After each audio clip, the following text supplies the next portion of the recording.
మా పాఠశాలలో సరస్వతి దేవికి ముందుగా పేడతో అలికి ముగ్గులేసి మామిడాకులతో తోరణాలు కట్టి కొబ్బరాకులతో దొరికే ఇలా అలంకరించి పందిరిని తయారు చక్కగా అలంకరిస్తారు.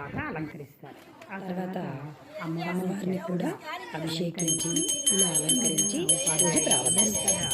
పూజా కార్యక్రమాలు నిర్వహిస్తారు. వీళ్ళందరూ కూడా చక్కగా పాటలు పాడుతూ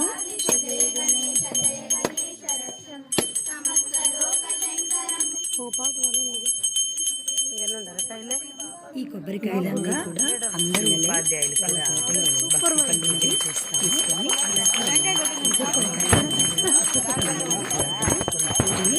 వాళ్ళ పొలాల్లో పండించి పూజకు కావలసిన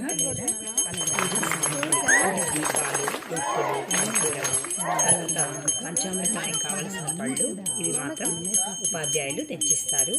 మిగతా ప్రసాదాలు కొబ్బరికాయలు ఇవంతా పిల్లలే సమకూరుస్తారు.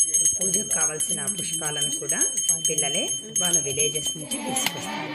ఈ విధంగా విద్యార్థులు తెచ్చిన కొబ్బరికాయలు టీచర్స్ తర్వాత పిల్లలు కూడా అమ్మవారికి దేవిని అలంకరించాలన్నమాట. పూజలు ప్రతి వారం ఒక్కొక్క వారం ప్రసాదాలను తరగతి విద్యార్థులు వాళ్ళ ఇళ్ళ దగ్గర పండిన బియ్యంగా పిల్లలే స్వయంగా వాళ్ళ పేరెంట్స్ సహాయంతో ప్రసాదాలు అమ్మవారి కోసం తీసుకొని ఇవన్నీ కూడా పిల్లలే ఎంత చక్కగా చేసి వాళ్ళ పేరెంట్స్ పిల్లల ప్రసాదాలు చేసుకొని ఈసారి వీళ్ళే మా 10వ తరగతి 10th క్లాస్ విద్యార్థులు చేశారు.